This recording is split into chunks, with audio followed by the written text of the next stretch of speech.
Soledad Herrera soportó lo imposible para proteger la sangre de su hijo, hasta que la verdad que juró enterrar emergió de las entrañas de un pueblo sediento de sangre. ¿Puedes imaginar a una mujer escupida por todos, pero que llevaba en los ojos el alma del hombre más poderoso del pueblo?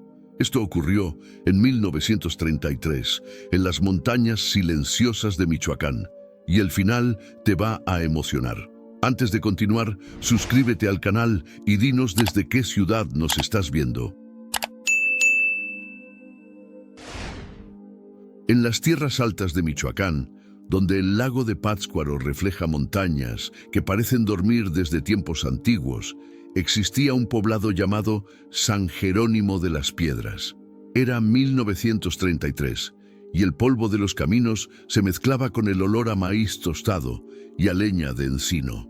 Allí, en una casa de adobe con techo de tejas rojas y paredes agrietadas por 50 inviernos, vivía Soledad Herrera con su hijo de 16 años, un muchacho de ojos oscuros y manos callosas llamado Miguel. Aquella tarde de octubre, cuando el sol descendía tiñendo el cielo de naranja y morado, los gritos destrozaron la quietud del valle. Soledad corría por el sendero de tierra con el rebozo desabotonado y los pies descalzos sangrando sobre las piedras. Su rostro, curtido por años de trabajo bajo el sol implacable, estaba empapado en lágrimas y polvo. Detrás de ella, un grupo de mujeres del pueblo la perseguía como jauría rabiosa, lanzando insultos que cortaban más profundo que cualquier navaja. «¡Sinvergüenza! ¡Impura! Tu hijo es fruto del pecado y todos lo sabemos». Miguel apareció en el umbral de la casa al escuchar el escándalo. Tenía 16 años, pero la mirada de un hombre que había visto demasiado. Corrió hacia su madre y la envolvió con sus brazos mientras las mujeres se detenían a pocos metros, jadeando, con los puños cerrados y el odio brillando en sus ojos. Doña Clemencia Ríos, la esposa del cacique local, señaló a Soledad con un dedo tembloroso. «Tu madre es una cualquiera, Miguel, y tú no tienes derecho a respirar el mismo aire que nosotras». Soledad levantó la cabeza. Sus ojos, negros como obsidiana pulida, se clavaron en los de Clemencia con una fiereza que hizo retroceder a la mujer un paso.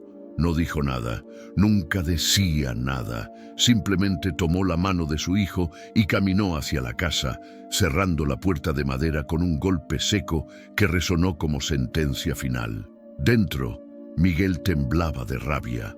Tenía las manos cerradas tan fuerte que las uñas se le clavaban en las palmas. Soledad se dejó caer en una silla junto al fogón apagado, con la respiración entrecortada y el cuerpo doblado por el peso de 17 años de humillación. «Madre», susurró Miguel con voz quebrada, «dime quién es mi padre, dímelo ahora».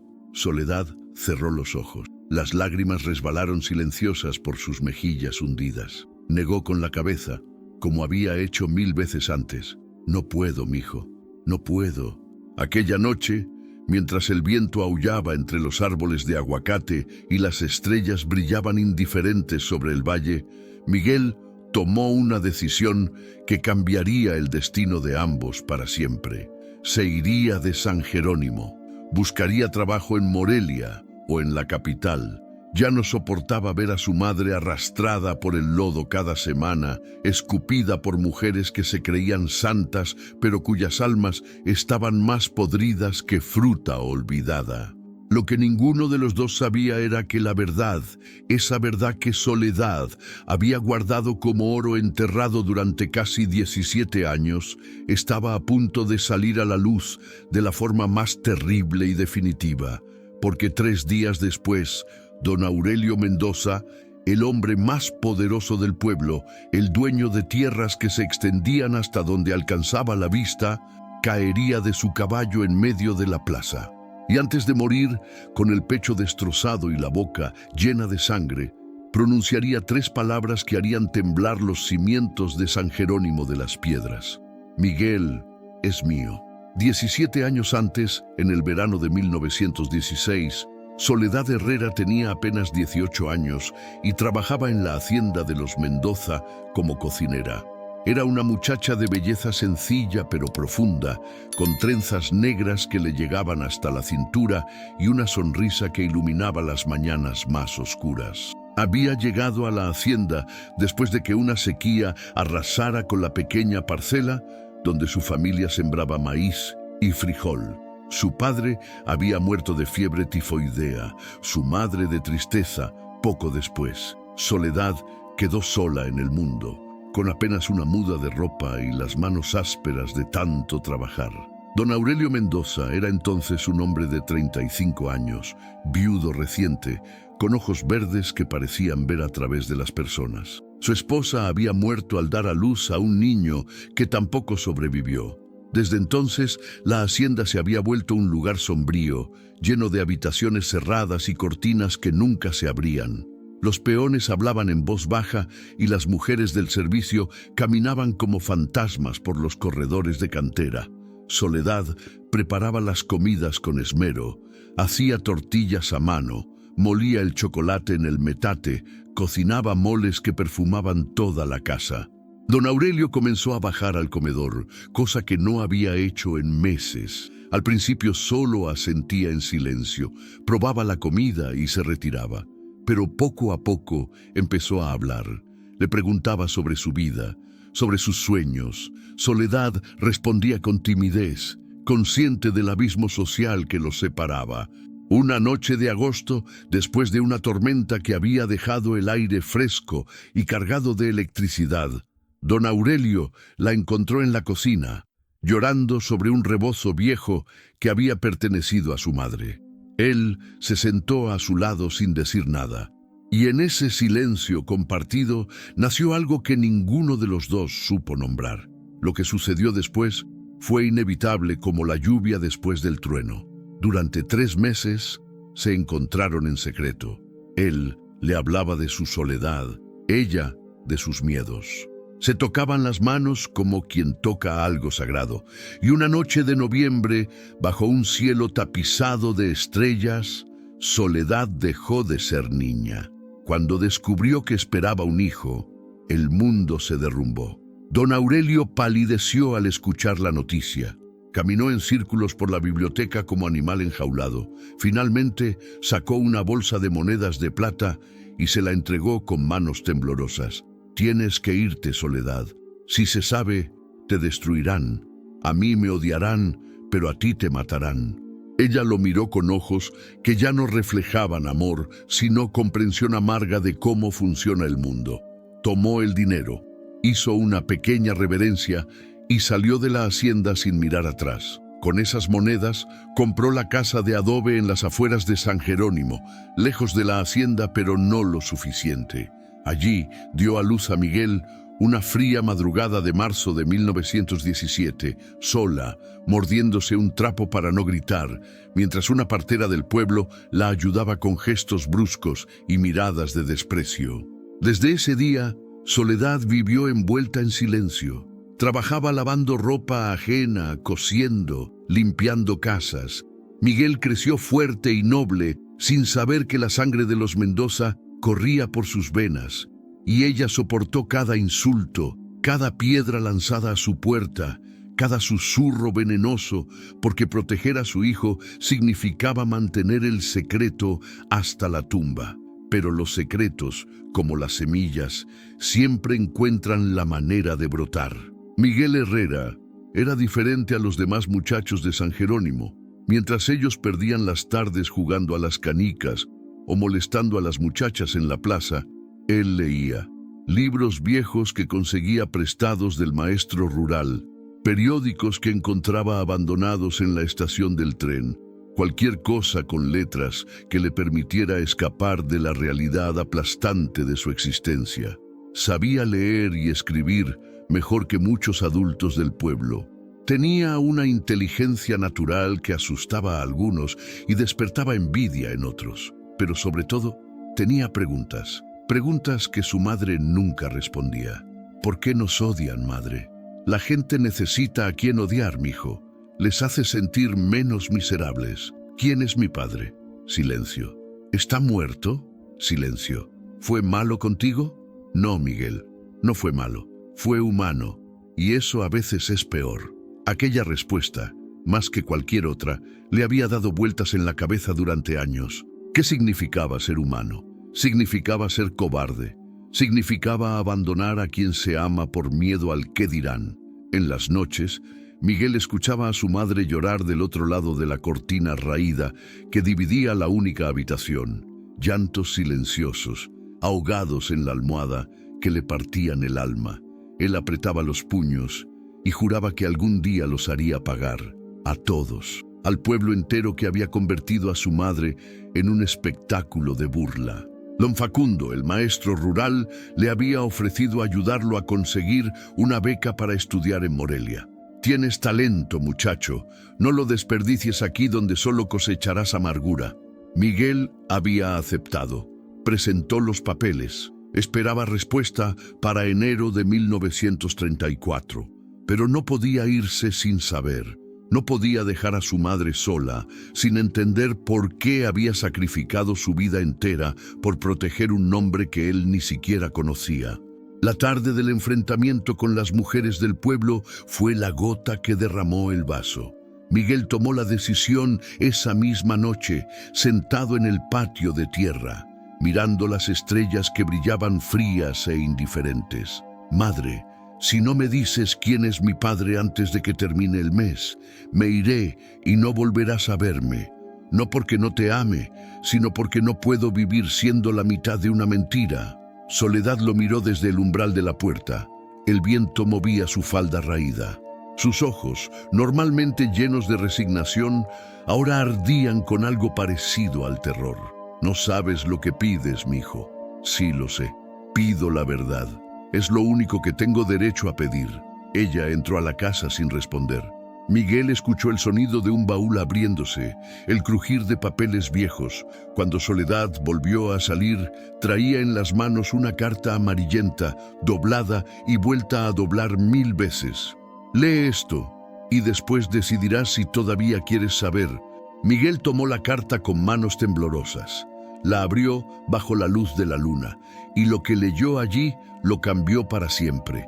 La carta estaba fechada el 15 de marzo de 1917, el día en que Miguel nació. La caligrafía era elegante, educada, la de un hombre que había tenido tutores privados y libros importados. Las palabras temblaban en el papel como si la mano que las escribió estuviera rota por dentro. Soledad. Hoy nació mi hijo. Lo sé porque una de las sirvientas me lo contó. Dicen que es varón, que tiene mis ojos. No he tenido el valor de ir a verlo. No he tenido el valor de sostener lo que ayudé a crear. Me odio. Me odio con una intensidad que no sabía que existía dentro de mí. Soy un cobarde. Soy menos que los perros que ladran en la calle. Al menos ellos son honestos en su naturaleza. Te di dinero como si eso compensara algo.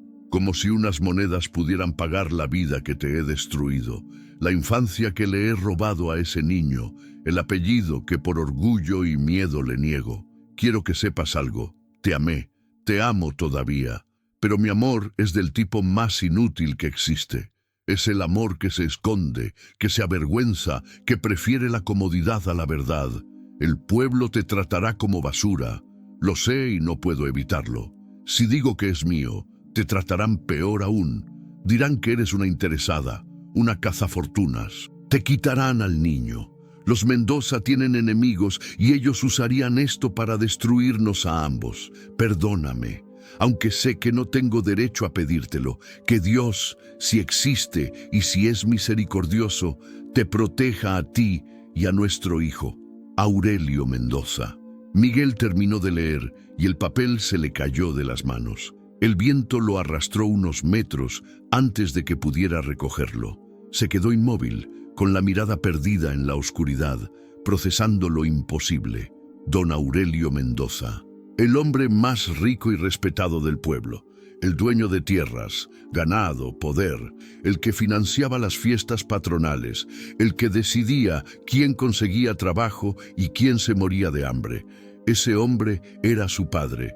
y durante 17 años había vivido a menos de 5 kilómetros de distancia sin pronunciar una sola palabra, sin ofrecer una sola mirada, mientras su hijo y su madre eran escupidos y humillados por el pueblo que él controlaba. ¿Por qué?, susurró Miguel.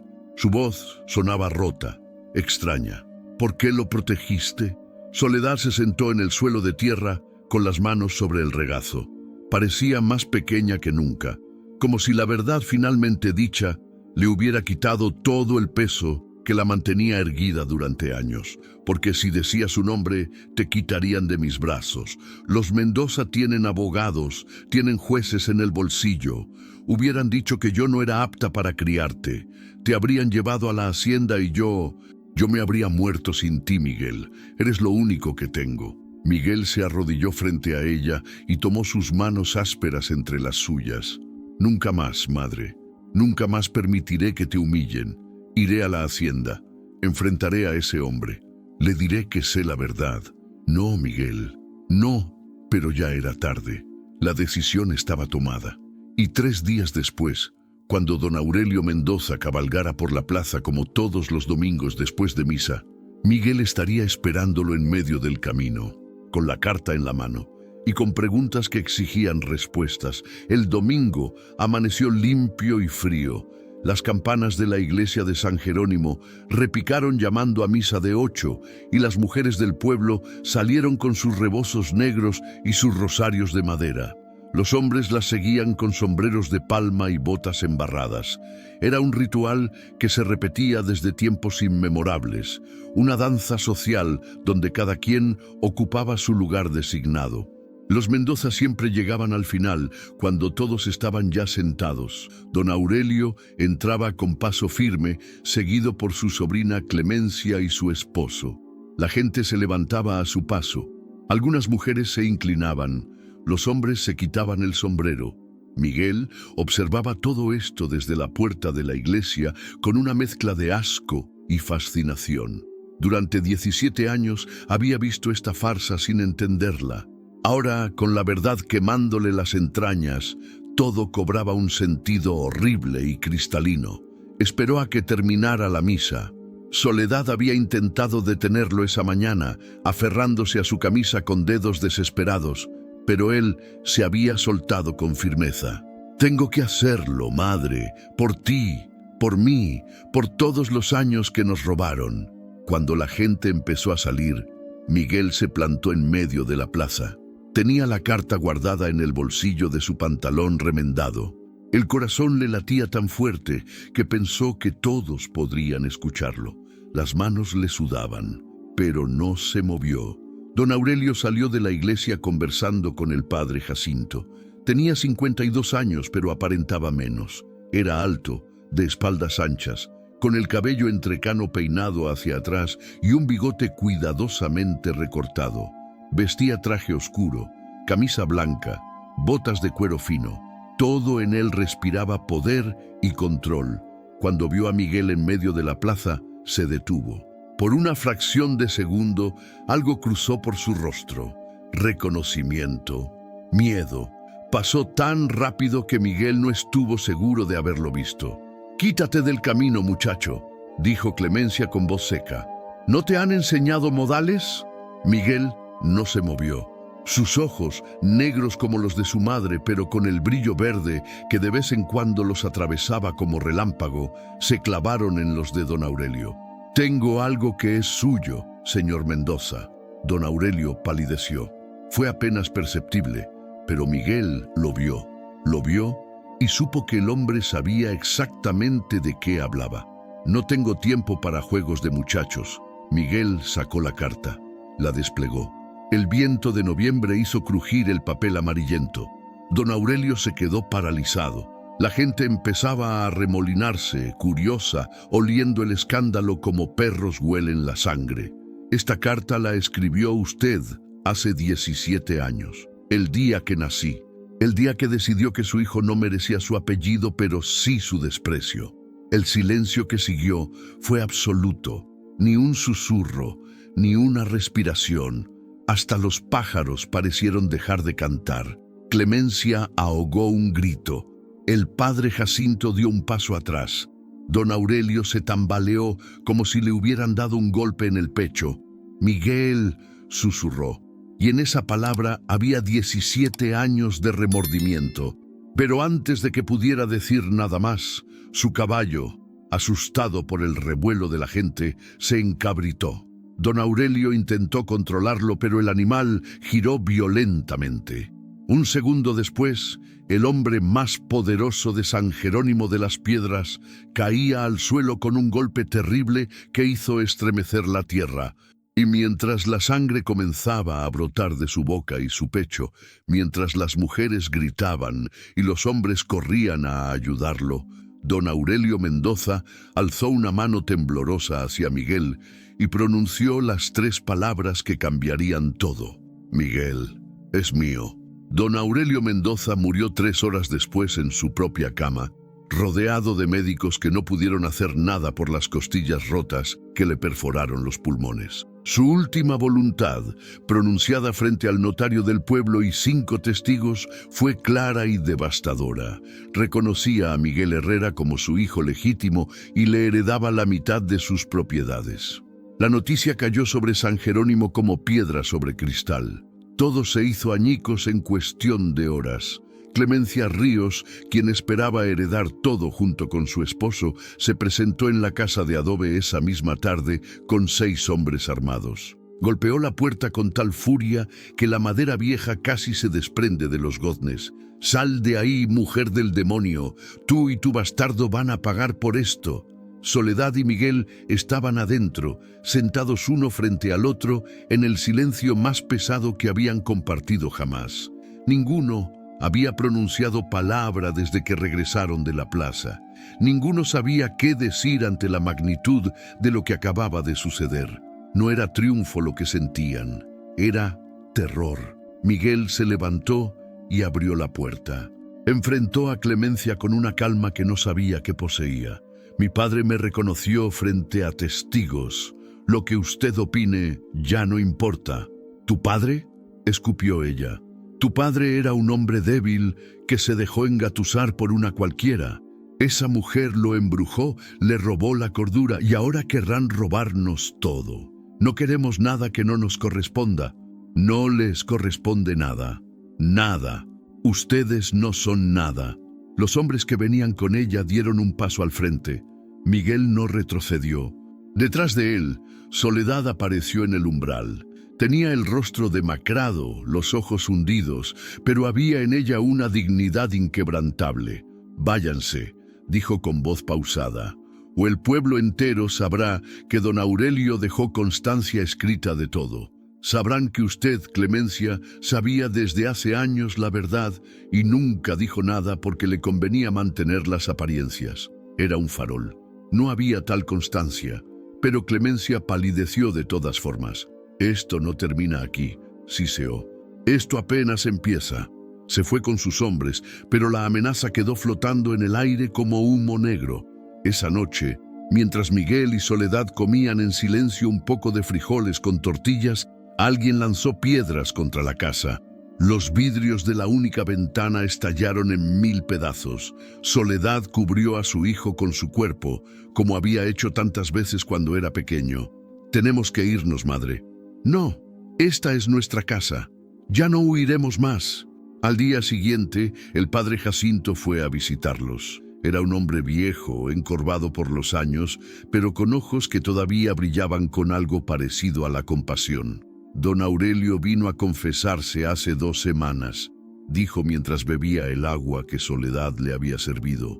«Me contó todo. Me dijo que estaba enfermo, que el médico de Morelia le había dado 6 meses de vida, cáncer en el estómago, quería arreglar las cosas antes de morir». Miguel y Soledad intercambiaron miradas. «No murió de cáncer», dijo Miguel. «No, murió de accidente, pero ya había tomado la decisión de reconocerte. El accidente solo aceleró lo inevitable». El padre Jacinto dejó una bolsa sobre la mesa. Adentro había dinero, mucho dinero. Esto es de la herencia. El notario vendrá mañana con los papeles. Clemencia está tratando de impugnar el testamento, pero no podrá. Hay demasiados testigos. Cuando el sacerdote se fue, Soledad abrió la bolsa y miró los billetes como si fueran serpientes. «No lo quiero», susurró. «No quiero nada de él. Madre, esto es justicia, no es limosna, es lo que nos debía. Lo que me debía era respeto, lo que te debía era un nombre. El dinero no compensa 17 años de humillación». Miguel tomó las manos de su madre. «Tienes razón, pero ahora lo tenemos y podemos usarlo para reconstruir lo que nos quitaron». Lo que ninguno sabía era que la verdadera tormenta apenas comenzaba. La semana siguiente fue un infierno de papeles, abogados y miradas envenenadas. El notario confirmó que Miguel era heredero legítimo de la mitad de las propiedades de don Aurelio: tierras de cultivo, ganado, una casa en Morelia y acciones en el Banco Regional. La otra mitad fue para Clemencia y su esposo, pero Clemencia no se conformó con la mitad. Contrató a un abogado de Guadalajara, un hombre con traje caro y palabras afiladas, que empezó a escarbar en el pasado de Soledad, buscando cualquier cosa que pudiera usar en su contra. Y la encontró. Una tarde de diciembre, mientras Miguel estaba en Pátzcuaro resolviendo asuntos con el banco, un hombre llegó a la casa de adobe. Era joven, bien vestido, con lentes redondos y maletín de cuero. Se presentó como el licenciado Arturo Villalobos. «Señora Herrera, necesito que responda algunas preguntas». Soledad estaba lavando ropa en el patio. No levantó la vista. «No tengo nada que decirle. ¿Es verdad que usted trabajó en una cantina de Morelia en 1915? Las manos de Soledad se detuvieron sobre la piedra de lavar. El agua jabonosa goteaba entre sus dedos. «Trabajé en muchos lugares antes de llegar a la hacienda. Una muchacha sola tiene que sobrevivir como puede. ¿Y es verdad que fue arrestada por la policía por alteración del orden público?» Soledad alzó la cabeza. Sus ojos ardían. «Fui arrestada porque defendí a otra muchacha de un borracho que quería abusar de ella. Me tuvieron una noche en la cárcel y me soltaron al día siguiente. ¿Eso es lo que está buscando? ¿Algo para ensuciarme más?» El abogado sonrió. Era una sonrisa fría, calculada. «Estoy buscando la verdad, señora. Y la verdad es que usted tenía un pasado, digamos, complicado, antes de conocer a don Aurelio, lo cual pone en duda la legitimidad de su hijo. ¿Cómo sabemos que don Aurelio es realmente el padre? ¿Cómo sabemos que usted no lo engañó?» La bofetada resonó como disparo. El abogado se tambaleó, llevándose la mano a la mejilla enrojecida. Soledad se irguió frente a él con toda la dignidad de sus 45 años de sufrimiento. «Lárguese de mi propiedad y dígale a esa víbora de Clemencia que si quiere destruirme, tendrá que hacer algo mejor que inventar mentiras. Miguel es hijo de Aurelio Mendoza. Eso no lo cambia ningún papel, ningún abogado, ninguna calumnia». El hombre se fue, pero el daño estaba hecho. Al día siguiente, el rumor corría por todo San Jerónimo. Soledad Herrera había trabajado en una cantina, había estado presa, tenía un pasado oscuro. ¿Y si Miguel no era realmente hijo de don Aurelio? ¿Y si todo era un engaño para robar la herencia? Cuando Miguel regresó de Pátzcuaro, encontró a su madre sentada en la oscuridad, sin haber encendido las velas. Lloraba en silencio, con el cuerpo doblado sobre sí misma. «¿Qué pasó, madre?» Ella le contó todo. Miguel sintió que la rabia le cerraba la garganta. Quería ir a la casa de Clemencia y hacer justicia con sus propias manos, pero Soledad lo detuvo. «No, mijo, así es como ellos ganan, provocándote, haciéndote perder el control. Entonces, ¿qué hacemos?» Soledad se limpió las lágrimas con el dorso de la mano. Cuando levantó el rostro, había en sus ojos una determinación que Miguel nunca había visto. «Vamos a demostrar la verdad, de una vez por todas». El doctor Esteban Carranza era el único médico del pueblo. Había estudiado en la Ciudad de México y regresado a Michoacán con conocimientos modernos que muchos consideraban brujería. Tenía 50 años, manos firmes y una reputación intachable. Soledad y Miguel fueron a verlo una mañana de enero de 1934. La oficina del doctor olía a alcohol y yodo. Las paredes estaban cubiertas de diplomas y libros de medicina con títulos en latín. «Doctor», dijo Soledad sin rodeos, «necesito que examine a mi hijo. Necesito prueba de que Aurelio Mendoza era su padre». El doctor se quitó los lentes y los limpió con un pañuelo blanco. Miró a Soledad con expresión grave. «Señora Herrera, no existe una prueba médica que pueda demostrar paternidad con certeza absoluta. Puedo examinar características físicas, tipo de sangre, rasgos hereditarios, pero no es definitivo. Haga lo que pueda, doctor, por favor». El doctor examinó a Miguel durante más de una hora. Midió su cráneo, observó el color de sus ojos bajo diferentes luces, tomó muestras de sangre, examinó la forma de sus manos, sus orejas, la estructura de su rostro. Tomaba notas en un cuaderno con caligrafía apretada. «Tengo los registros médicos de don Aurelio», dijo finalmente. «Los llevé yo mismo durante 20 años, y tengo que decir, las similitudes son notables». Sacó fotografías viejas de un archivero. En una de ellas, don Aurelio aparecía a los 17 años, la misma edad que Miguel tenía ahora. La similitud era tan impactante que Soledad tuvo que sentarse. Era como ver un fantasma. «Los ojos», continuó el doctor, «tienen el mismo patrón de heterocromía parcial. El verde que aparece solo bajo luz directa es extremadamente raro. El tipo de sangre es compatible. La estructura ósea facial, idéntica. Los lóbulos de las orejas adheridos, un rasgo genético poco común». Preparó un informe detallado, lo firmó y lo selló con su sello oficial. «Esto no es prueba legal absoluta», advirtió, «pero ningún médico honesto podría negar las similitudes. Si lo llevan a juicio, yo testificaré».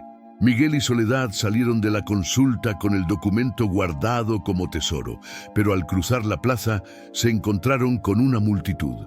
Más de 50 personas los esperaban.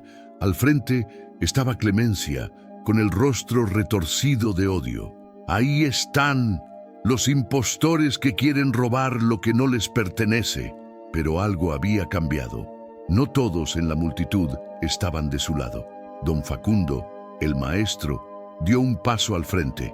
«Yo vi la carta, Clemencia. Todos la vimos». Don Aurelio reconoció a Miguel antes de morir. Estaba delirando. El golpe le afectó la cabeza. Estaba lúcido, intervino el padre Jacinto, que también estaba allí. «Yo estuve presente, sabía perfectamente lo que decía». La multitud comenzó a murmurar. El pueblo se estaba dividiendo. Algunos defendían a los Mendoza por tradición y miedo. Otros empezaban a ver la injusticia que se había cometido durante 17 años. Una mujer mayor, doña Refugio, se acercó a Soledad y le tomó la mano. «Perdónanos», susurró con lágrimas en los ojos. «Durante años te tratamos como basura, y resulta que tú eras la única con dignidad entre todos nosotros». Otras mujeres comenzaron a acercarse, no todas, pero suficientes para que Clemencia sintiera que el poder se le escapaba entre los dedos. «Esto no termina aquí», gritó. «Llevaré esto a los tribunales de Morelia. Ustedes no ganarán». Pero ya había perdido. Lo sabía. El pueblo lo sabía. Y cuando Clemencia se fue con su marido y sus últimos partidarios, algo cambió en el aire de San Jerónimo de las Piedras. Por primera vez en 17 años, Soledad y Miguel caminaron por la plaza sin bajar la mirada. 3 meses después, en abril de 1934, el juez de Morelia falló a favor de Miguel. La herencia era legítima, los documentos estaban en orden, el reconocimiento de don Aurelio, válido. Las tierras, el ganado, la casa en Morelia, todo pasaba oficialmente a nombre de Miguel Herrera Mendoza. Ese día, el notario les entregó las escrituras en su oficina de Pátzcuaro. Era una tarde clara, con el lago brillando como espejo de plata y las montañas recortándose contra el cielo azul. Miguel sostuvo los papeles y sintió su peso.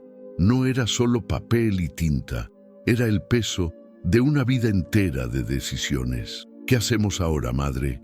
Soledad miró por la ventana hacia el lago. Había envejecido 10 años en los últimos 6 meses, pero había en su rostro una paz que nunca había tenido antes. Tú decides, mijo. Siempre fue tuyo el derecho de decidir. Miguel pensó en todo lo que habían sufrido. Recordó cada piedra lanzada, cada insulto, cada día que su madre había regresado a casa con las manos sangrando de tanto lavar ropa ajena. Pensó en su padre, ese hombre que lo había amado desde lejos, pero no tuvo el valor de amarlo de cerca.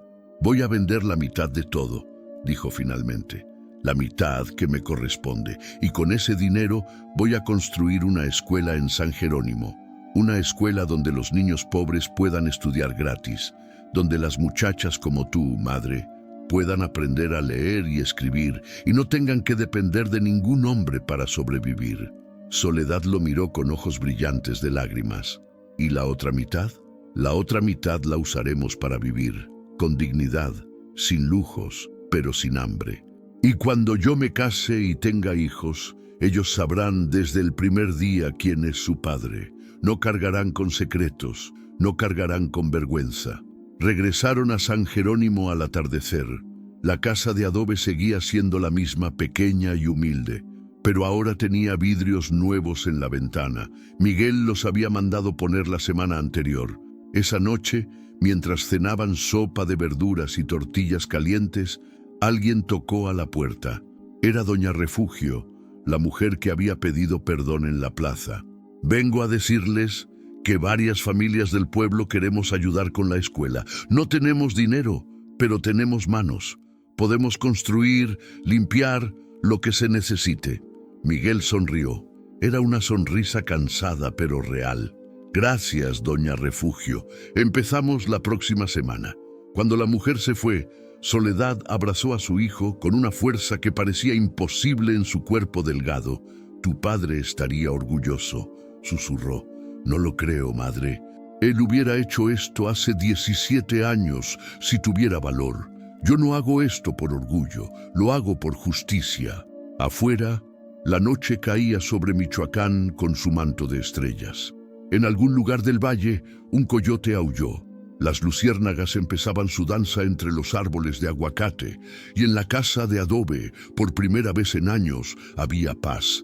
Pero la paz, como todo en la vida, tiene precio, y ese precio estaba por revelarse de la forma más inesperada. La escuela se construyó durante el verano de 1934. Fue un edificio sencillo de adobe y teja, con 3 salones amplios, ventanas grandes que dejaban entrar el sol y un patio con árboles de jacaranda que Miguel plantó con sus propias manos. En la entrada, una placa de bronce decía: Escuela Rural Aurelio Mendoza, fundada en memoria de un hombre que aprendió demasiado tarde el valor de la verdad.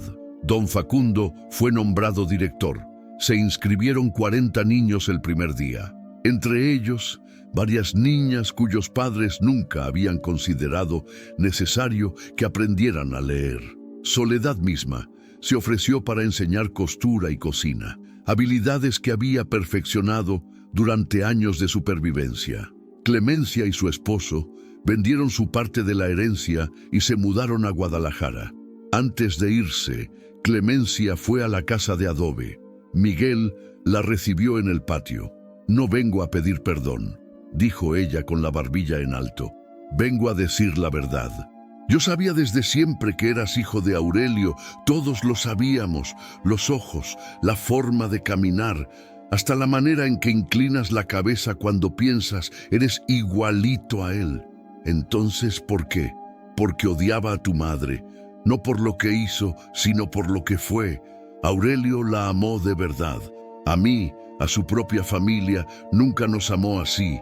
Y eso no se lo pude perdonar. Se fue sin esperar respuesta.